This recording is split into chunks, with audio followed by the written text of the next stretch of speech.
vote pour la science avec Isabelle Burgon.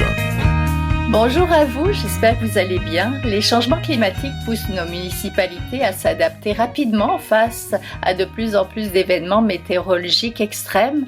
La multiplication de périodes de gel précoce, de vents violents ou encore de fortes inondations malmènent nos infrastructures vieillissantes. On parle de routes, de ponts et d'édifices peu conçus pour résister à ces conditions devenues fréquentes et extrêmes aujourd'hui. Comme on a pu le voir avec différents événements, d'inondations notamment. En plus du bâti, il faut protéger les populations, les résidents, tout comme les écosystèmes et la faune.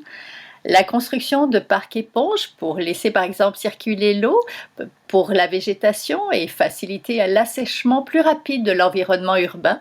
De la prévention aux techniques d'ingénierie, les aménagements aident à s'adapter et à améliorer la résilience des milieux de vie. Alors comment adapter les infrastructures municipales à l'urgence climatique? Nous en parlons tout de suite, ne bougez pas.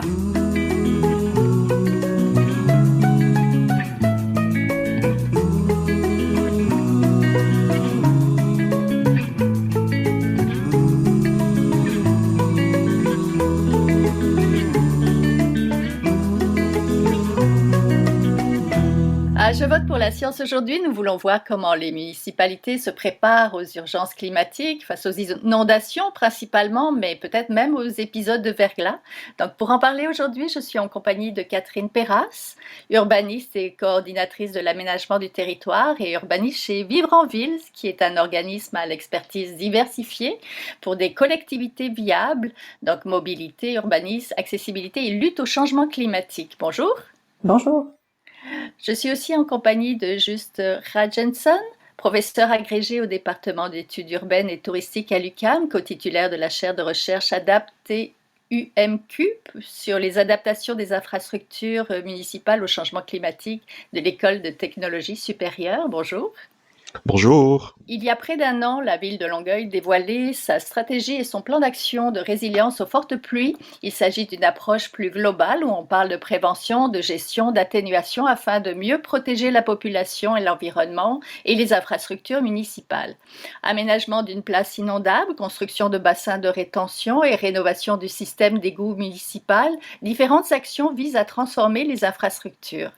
Alors que nous venons de vivre récemment un épisode de verglas, que le printemps est à nos portes et avec les embâcles, les inondations annuelles, c'est le temps de s'adapter, de trouver des solutions pour améliorer notre résilience au climat. Donc pour commencer, Madame Perras, quelles municipalités du Québec sont actuellement les plus vulnérables aux événements météorologiques extrêmes, particulièrement donc aux fortes inondations? Dans le cas des inondations, d'abord, il faut comprendre qu'on a différents types d'inondations. Donc, les municipalités les plus exposées vont varier aussi selon le type. Donc, on va avoir, par exemple, comme vous l'avez nommé, des inondations pluviales lors des fortes pluies qui vont se produire, en fait, qui peuvent se produire dans à peu près n'importe quel milieu bâti, urbanisé, avec beaucoup de surface imperméable, donc beaucoup de surface de toit ou d'asphalte. Et principalement dans les secteurs de cuvette de ces milieux-là, donc des secteurs un peu plus bas dans la topographie. Puis ça peut vraiment se produire dans beaucoup de milieux bâtis. Ensuite, on va avoir les inondations fluviales, donc plus débordements de cours d'eau, parfois causés par des embâcles de glace, comme vous l'avez dit. Donc là, encore une fois, il y a beaucoup de régions touchées. Si on pense aux inondations de 2019, c'était 300 municipalités à peu près au Québec, dans plusieurs régions. Donc ça va varier d'une année à l'autre selon l'alignement des facteurs là, qui vont mener à une crue plus importante. Puis on peut aussi connaître des épisodes de submersion côtière là, dans l'est du Québec, dans les régions plus côtières. Là. Donc ça c'est plus au niveau de l'exposition, mais il faut comprendre aussi que quand on parle de risque d'inondation, il faut combiner l'exposition avec la vulnérabilité. Donc on peut être très exposé à l'inondation, mais s'être adapté puis être moins vulnérable, ou encore si on s'est pas adapté, ben là on est très vulnérable. Donc c'est ça, ça va varier selon les types d'inondation puis selon où on se trouve là, sur le territoire. Oui, rappelez-nous, c'est quoi le concept de risque d'inondation, justement?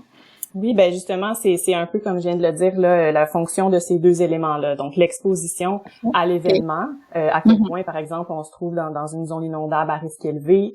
Donc ça peut être au niveau de la fréquence de l'inondation, de la hauteur d'eau potentielle. Puis ensuite, on a la vulnérabilité. Donc ça, c'est les facteurs plus intrinsèques à l'élément dont on parle. Ça peut être un quartier, ça peut être un bâtiment, ça peut être une personne, ça peut être une infrastructure. Donc, les facteurs propres à cet élément-là qui vont faire qu'il va être plus vulnérable qu'un autre, là. Donc, quand on combine les deux, on peut évaluer un niveau de risque. Entendu. Professeur Hutchinson, comment les épisodes récents d'inondations au Québec ont changé la façon dont les municipalités planifient justement les infrastructures? Oui, en fait, vous l'avez bien introduit avec le cas de Longueuil où on voit que les municipalités vont multiplier les actions. Donc, on va pas se limiter, par exemple, à seulement développer des ouvrages de protection, mais on va aussi développer d'autres types d'ouvrages pour s'adapter, pour construire différemment. Donc, on voit en fait un changement dans le mode de gestion. On passe d'un mode de gestion des risques où on cherche surtout à empêcher l'eau de rentrer, on va dire ça comme ça, à un mode de gestion de la résilience, c'est-à-dire on s'assure aussi de se préparer à comment on continue de fonctionner quand les épisodes de pluie, les précipitations arrivent également. Et ça, on le voit à 3 niveaux. Donc, vous parlez tout à l'heure de la municipalité. Donc, au niveau des municipalités, on observe que celles qui ont été les plus touchées vont aussi être celles les plus proactives. On pense ici à Sainte-Marthe-sur-le-Lac, par exemple, ou encore Gatineau, où on voit qu'il y a vraiment cette prise de conscience-là où il va falloir avoir un cocktail de mesures à mettre en place. On le voit aussi à l'échelle des regroupements municipaux, donc l'Union des municipalités du Québec, la Fédération québécoise des municipalités, où on voit aussi une prise de conscience de plus en plus grande. L'Union des municipalités du Québec, d'ailleurs, a réalisé une étude récemment pour estimer le coût, en fait, qu'est-ce que ça va coûter aux municipalités en termes d'infrastructure, et on se rend compte que la facture va être très salée là dans les prochaines années.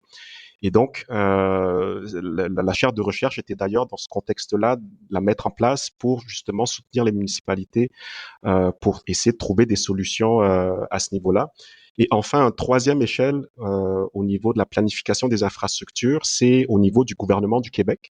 Donc, on voit aussi apparaître un cadre beaucoup plus structuré, de nouvelles cartes d'inondation qui seront publiées progressivement à partir de 2026. En parallèle, Québec est en train de financer l'élaboration de plans climat pour les territoires municipaux. Donc ça veut dire quoi? C'est l'idée que chaque territoire analyse ses risques climatiques, inondations et autres facteurs, et planifie des actions concrètes. Donc, on va exiger finalement que les municipalités se préparent davantage. Donc, on voit que la mobilisation, elle est vraiment à toutes les échelles, là, tant au niveau des municipalités que des regroupements municipaux que du gouvernement provincial. Donc, on voit une mobilisation plus grande et une prise de conscience plus sérieuse du changement climatique. Oui, c'est bienvenu. Madame Perras, quelles infrastructures sont les plus à risque? On pense au réseau d'égouts, peut-être des bâtiments publics. Oui, encore une fois, ça va varier selon les milieux et aussi le type d'inondation. Effectivement, aqueducs, égouts, tout ce qui est infrastructure souterraine, notamment lors des fortes pluies, mais aussi lors des débordements de cours d'eau.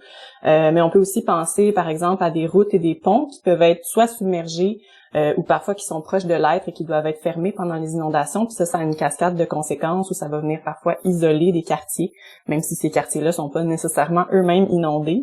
Donc beaucoup d'enjeux de sécurité publique avec ça.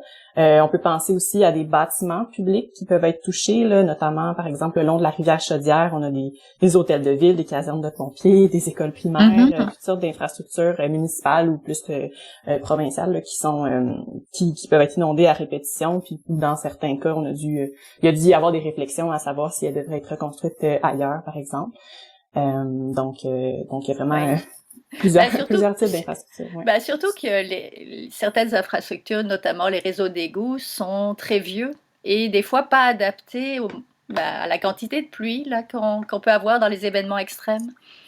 Oui, effectivement, on remarque là avec notamment les chiffres dont mon collègue vient de parler que ça va coûter cher, entre autres parce qu'on a un certain déficit d'entretien de plusieurs types d'infrastructures.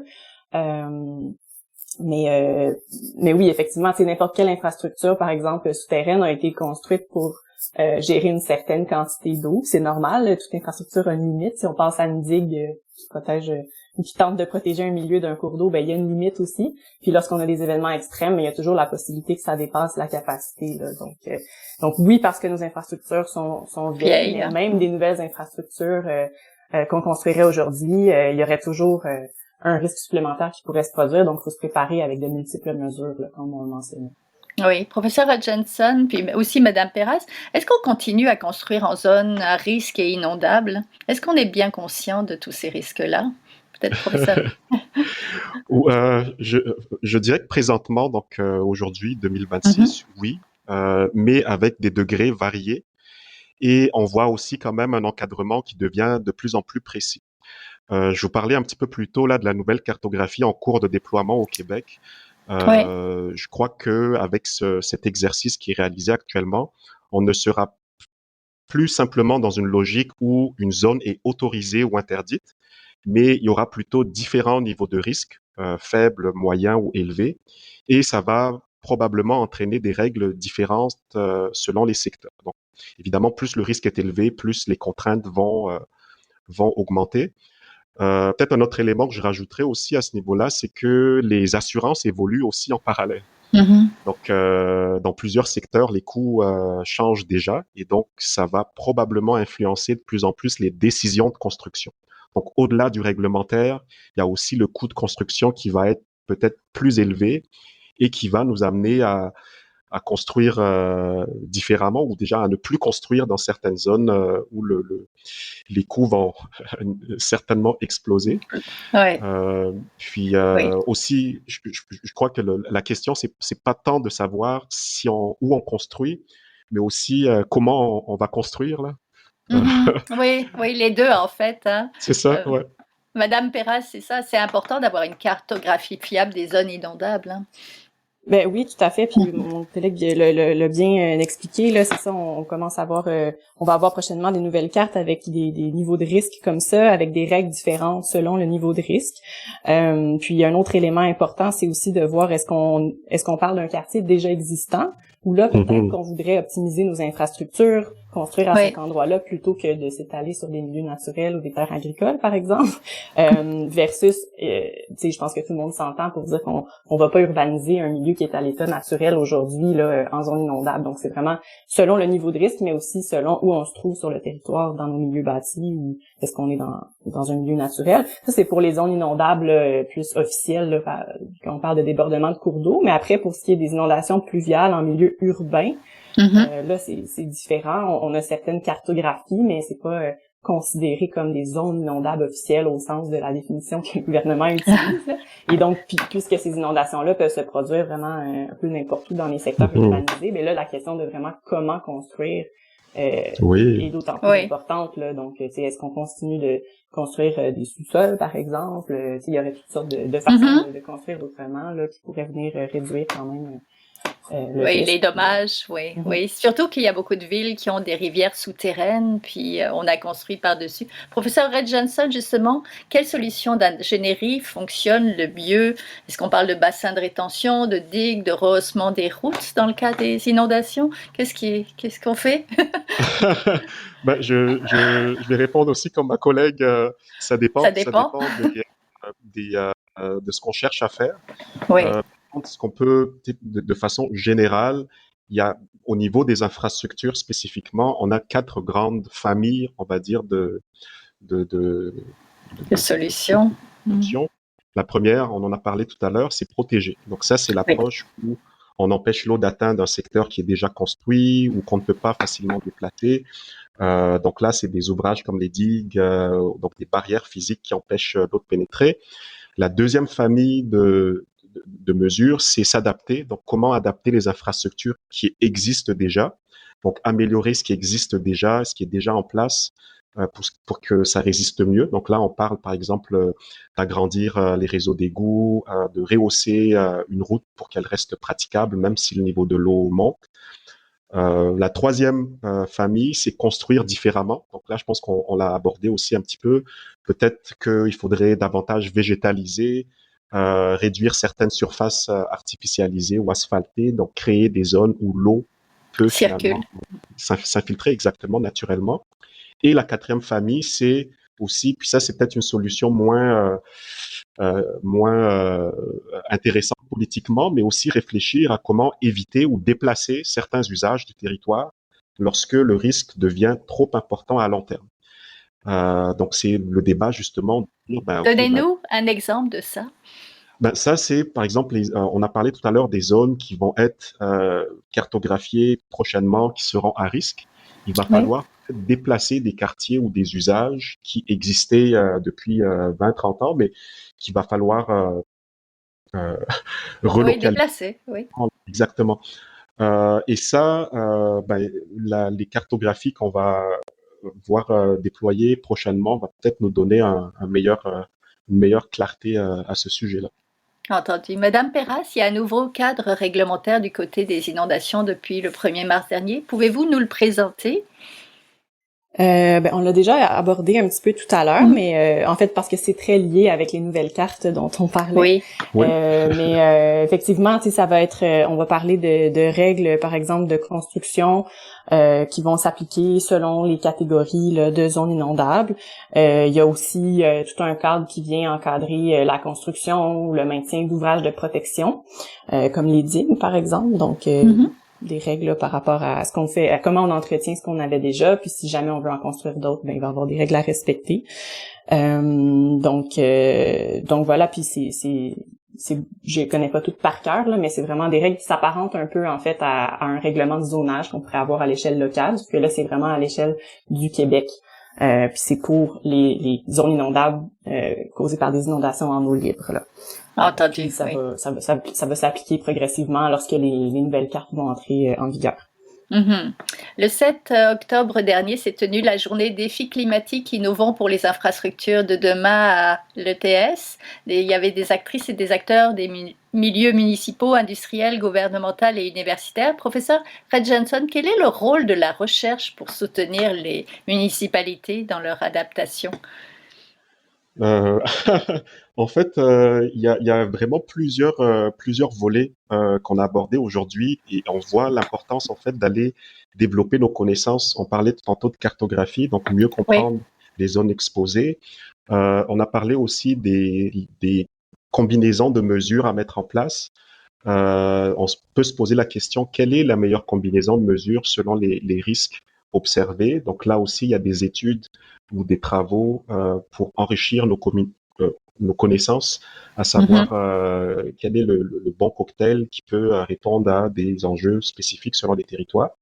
Et enfin, puis c'est un peu là où nous, dans le cadre de la chaire, on travaille beaucoup, c'est le financement. Donc, on a parlé justement de factures salées, de nombreuses actions à entreprendre au cours des prochaines années.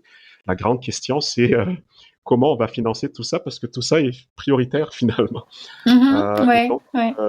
Voir aussi au niveau et là c'est plutôt pas nécessairement de la recherche technique et technologique, mais la recherche au niveau du financement, des modalités de financement, des approches de gestion, exactement. Oui.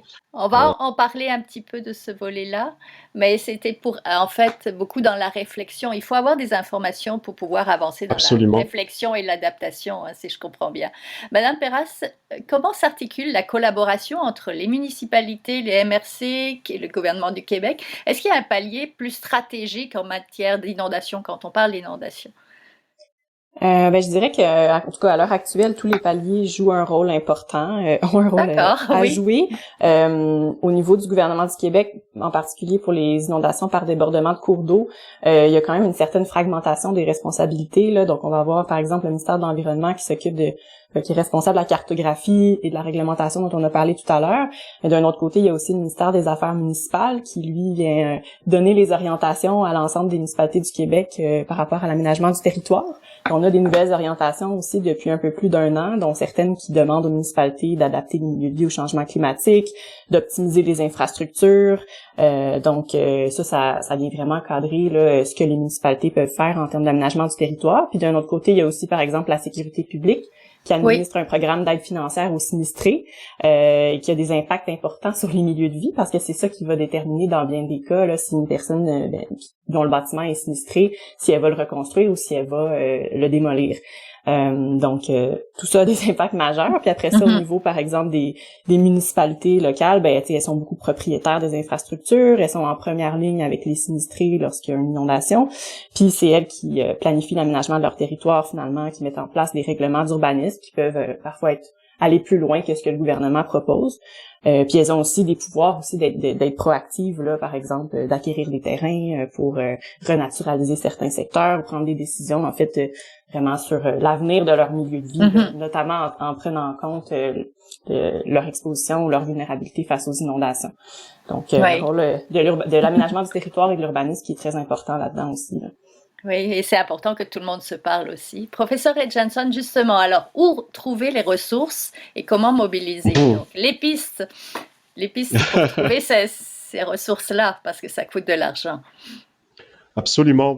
Peut-être pour revenir justement sur la collaboration entre municipalités APC et Québec, c'est nécessaire cette collaboration-là parce que on le voit déjà aujourd'hui avec les plans climat qui sont exigés par le gouvernement. Le gouvernement lui-même n'a pas toujours la capacité financière de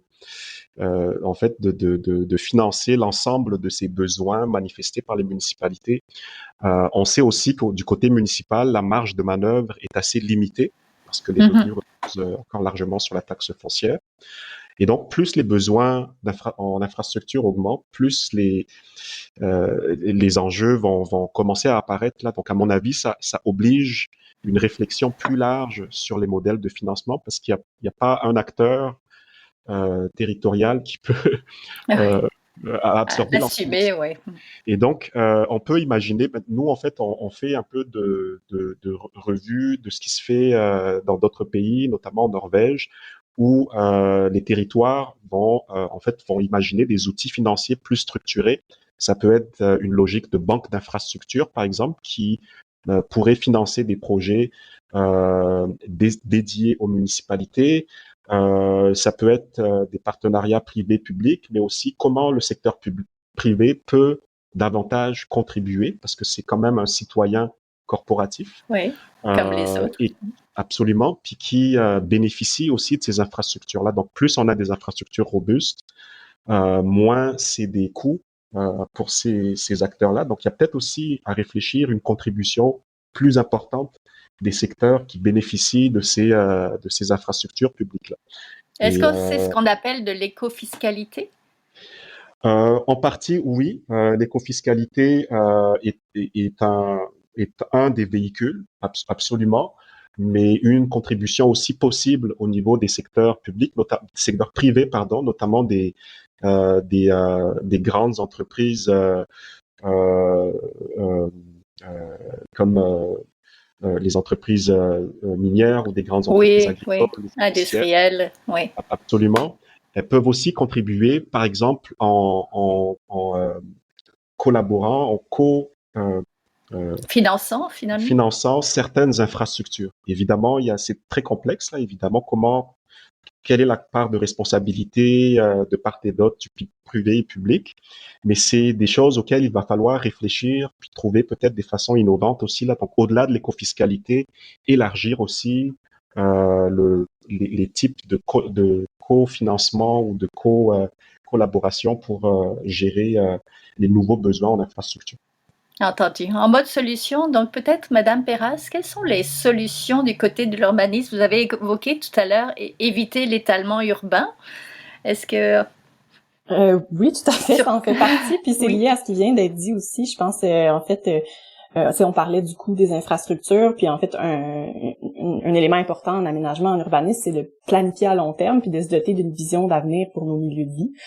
Donc déjà, quand on sait, par exemple, qu'on veut absolument préserver un milieu en particulier, ou qu'il y en a un autre qu'on pourrait envisager de relocaliser, déjà ça donne de la prévisibilité, puis on peut mieux planifier nos infrastructures dans le temps.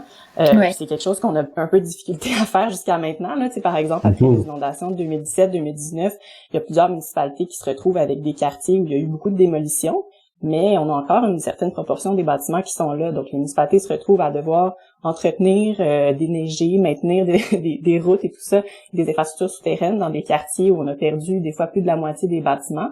En plus d'avoir une pression supplémentaire peut-être d'aménager des nouvelles infrastructures ailleurs pour compenser. Donc on voit qu'on n'est pas encore tout à fait dans une vision claire de l'avenir de ces quartiers-là.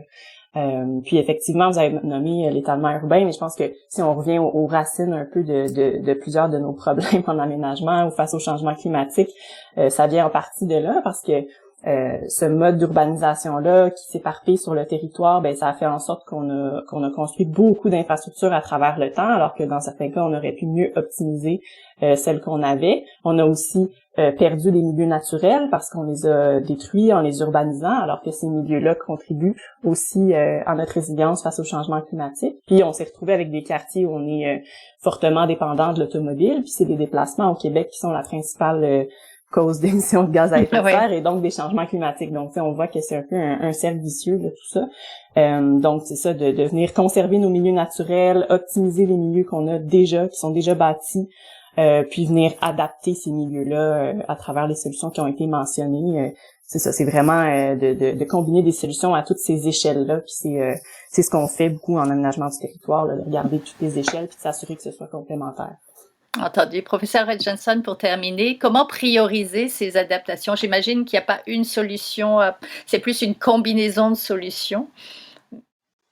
Oui, définitivement, et ça revient un petit peu à ce qu'on discutait un petit peu plus tôt, là, l'idée de travailler aussi avec des équipes de recherche qui peuvent appuyer cette réflexion-là.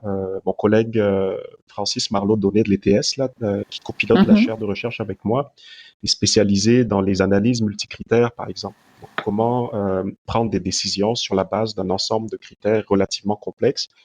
Et c'est important, en fait, de donner aussi cette possibilité-là de soutenir les municipalités à ce niveau, parce que des difficultés au niveau des municipalités, c'est aussi le manque de ressources et de compétences locales. Et c'est là que le soutien des équipes de recherche peuvent être pertinentes. Et c'est un peu là, nous, notre rôle de soutien, c'est de donner cette possibilité-là de réfléchir à ces combinaisons de solutions-là, parce qu'elles se calculent, elles s'analysent.